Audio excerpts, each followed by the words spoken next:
And coming up next is the UFC's welterweight division matchup.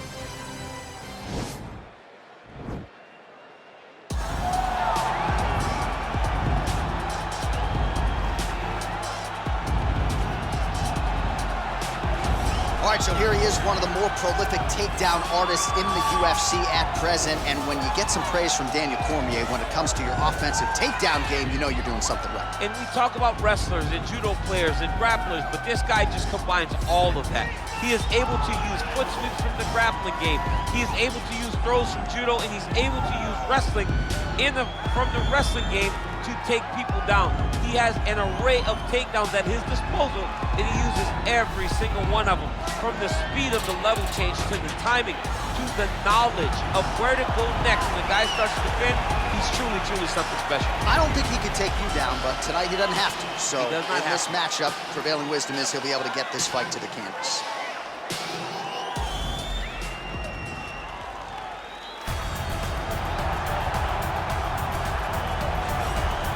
All right, so an interesting stylistic clash here. Prevailing wisdom is he's going to try to take his opponent down and get off some of that patented ground and pound. Yes, and once he's on top, he starts to just gain control first.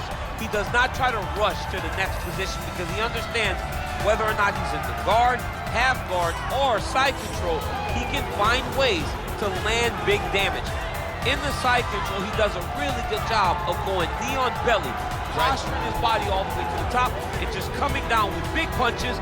Boom, once he lands, he goes back and he secures.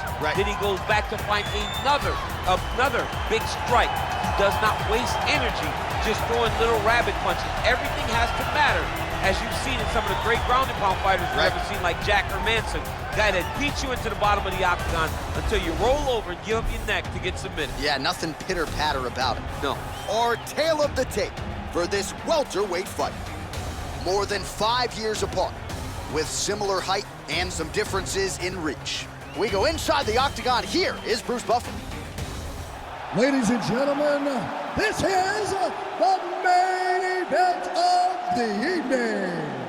And when the action begins, our referee in charge of the octagon, Dan Murgliata.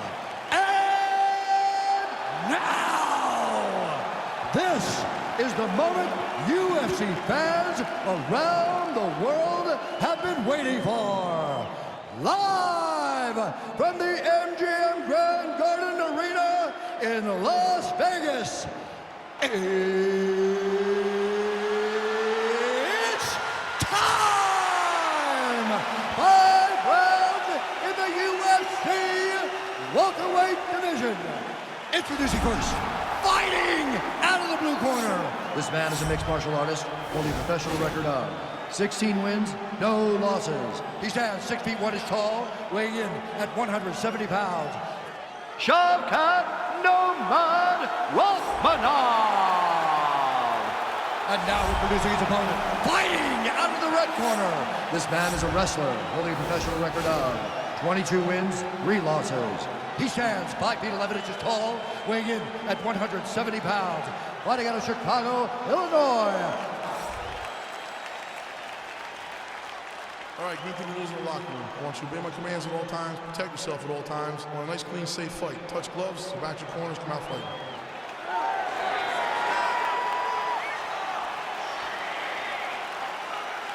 You ready? You ready? All right, so the fight is now underway. On one side, you have a fighter who does everything well, taking on a true grappler on the other side. Going to be interesting to see how long he can keep it up with. I mean, Damian Maia may be the most specialist type of grappler in the UFC. This guy resembles him in a number of ways.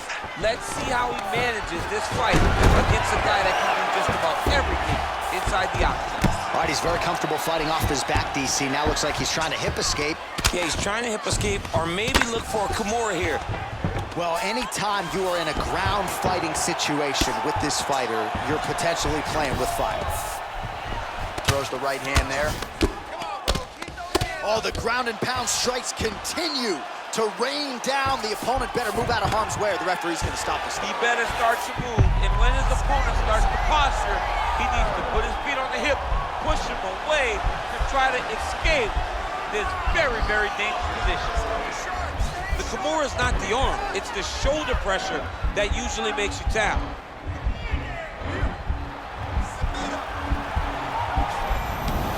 And he's out. Bottom fighter trying to control posture, unable to do so. And now he's in a lot of danger. He's got to grab that head or he's going to get blasted. All right, so inside the open guard of his opponent. You got to be careful playing around for too long here on the ground with this guy. Oh, he's got the ground and pound going now. Well, there are few things more fun to watch in mixed martial arts than these type of transitions and scrambles on the ground. High-level grappling can really be entertaining. Beautiful movement, hip work on the ground here, just outstanding with the transition. He is not staying in one place on the ground, and that's very important. Oh, he postured up there, gained some valuable separation. And now the ground and pound starts.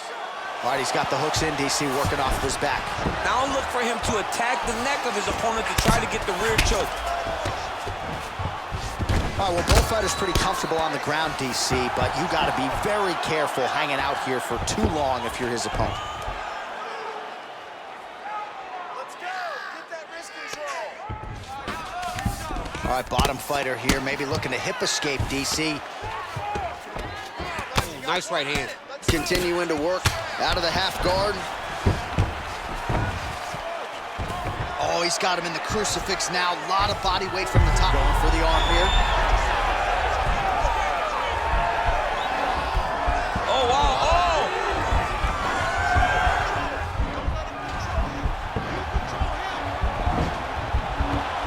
He might get a finish here.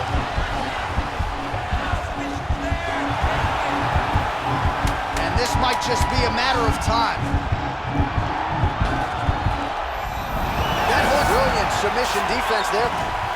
Ooh, right into side control, DC. This is where you want to be now because you get to make your opponent decide. They try to turn back into you, you can attack guillotine. If they turn away to try to get to your knees, you throw your hooks in and you got all your rear choke submissions. All right, no telestrator for DC tonight, but we'll get you some replays. And if you like face punching, that was a good round. Yeah, where's my telestrator, man? I want to draw this action. But yeah, John, you're right. It was the striking, it was the punches that really did allow him to take control of this round.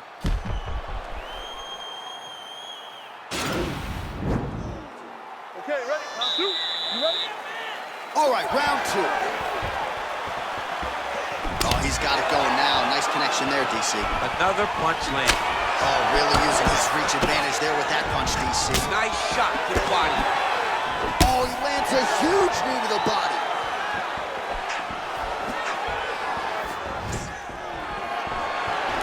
All right, he engages in the single collar tie. And he comes through with a big knee. Whoa. Whoa! Spinning back fist is there.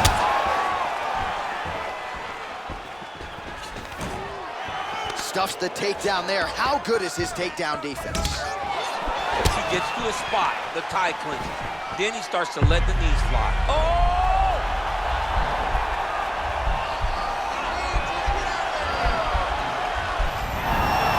Somehow stays in the fight. Look at him chopping the wood. Chop the wood with his leg. Back and forth we go here. Stuffs the takedown, no problem. All right, single collar tie now.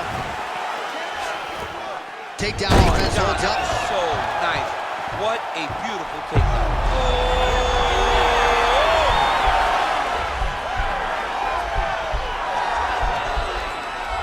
And this might just be a matter of time. Escape that. He can't hold you there. He can't hold you there. Escape.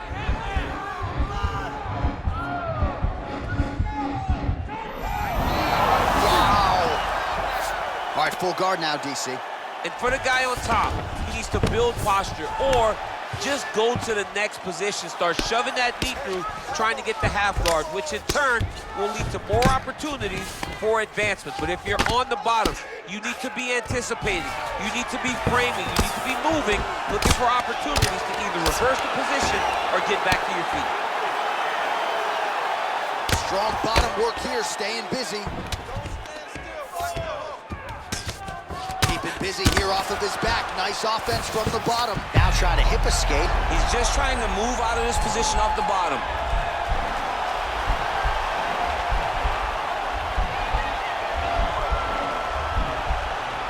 The Kimura is not the arm. It's the shoulder pressure that usually makes you tap. And he's out. All right, good movement by him here on the ground. He really is a master of these transitions. He is a master of movement on the ground. You never know where he's going to be. 15 seconds. Oh, the ground and pound is there. And that's the end of round number 2. All right, take a seat, buddy. Great round. Listen to me. Breathe. Deep breath into that nose, out to that mouth.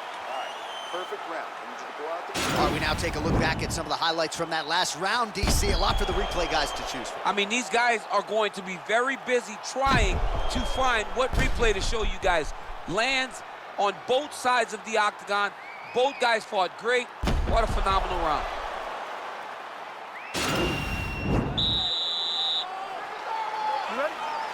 Third round underway. Straight punch lands. Well, no problem getting inside to land that straight punch. He's got a huge edge and reach, and he made good use of it there. Oh, nice pop there from the crowd as he finally gets the takedown. He stayed committed to the offensive wrestling, and now he has his opponent where he wants. A sigh of relief from the people watching because they were tired of watching him flail around trying to get takedowns and get defended over and over again. Finally gets it. Now what does he do with the top control? All right, close guard now. You got to be careful, though. He's got a lot of submissions off his back.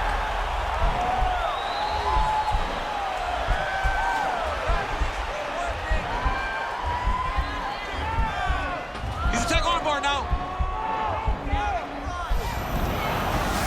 Oh, he picks him up and slams him down. Big explosive slam to lift him and slam him out of that armbar. Go right into side control. Now let's see what he does, right? Sometimes when you do that, the choke or the submission can get tighter, but he was able to evade it there. Yes. Man, isn't it fun to watch this dude work on the mat? He's unbelievable how fluid he is in his motions on the mat. All right, he's got side control here, DC. You know, he's got a lot of different submissions in his arsenal once this fight gets to the ground. Pretty good ground and pound by him here. He told us on Thursday he needed to be more effective in these situations. Certainly effective tonight. Many people have gone away from this style of fighting. This man has embraced it, and you are seeing why he's one of the best that we've seen do it in a long time. He got his foot on the hip, and now he's throwing up a triangle attempt. He's going to try to move his left arm across to get pressure on the choke. Watch triangle, watch triangle. Needs to push the arm to the side, get his head against the mat. Now watch as he goes to the finish. Watch it. Nicely done.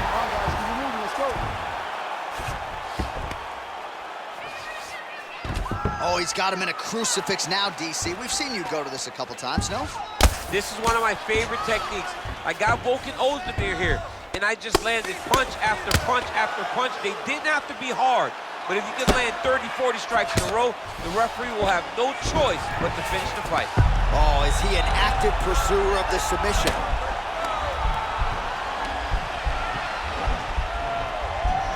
Oh, nice.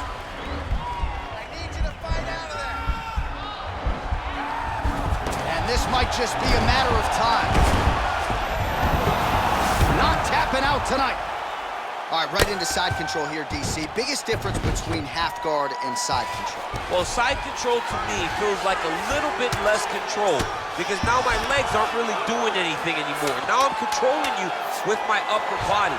So I've got to be very, very aware. It's still advantageous, but it just seems a little more free-flowing than having something like a half guard.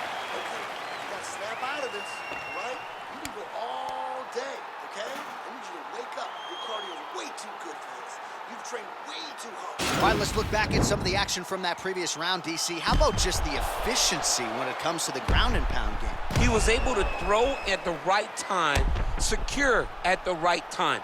He wasted no action. For me, this is the most exciting type of fight. A guy that is just dominating his opponent, really, truly putting the grind on his opponent from the top position. shot to the body connects there. He hasn't really thrown too many body strikes in this fight, but now, as this fight goes on, he is not discriminating, working the body, and those shots are gonna count. And a nice job at least staying upright on that.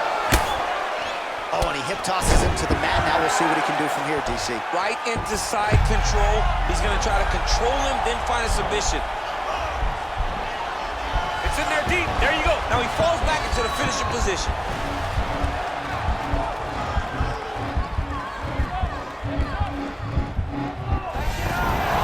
The sheer will is really remarkable to watch. Side control now, and certainly I would think more offensive options for the bottom fighter than in the half guard. Absolutely more offensive options, because now you can just start to get away. You can just go to a wrestler stand-up. Get to your knees, post your hands, don't allow him to get his hooks in, right? Really be aware of the hooks. But get to your hands, stand up, fight the hands, break away and escape. But it's so much more free-flowing. Now the guy's got armbar, he's attacking it on it.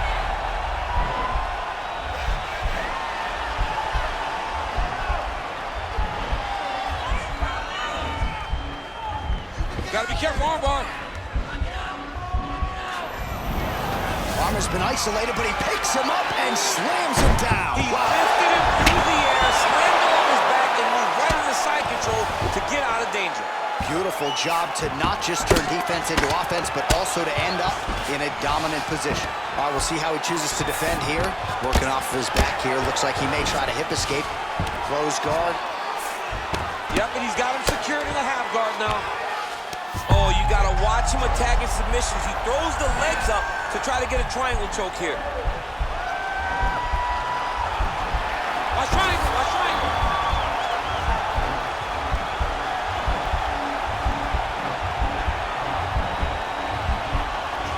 There he is, he's moving to the finisher position. Now what? And he's out.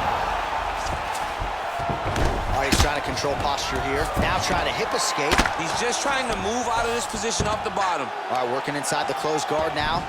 Looks like he's trying for submission now. The Kimura is not the arm. It's the shoulder pressure that usually makes you tap. But now DC trying to isolate an arm. Yep, he's using the Kimura. Oh! Getting a turn on the elbow, and he's going to chase the submission finish.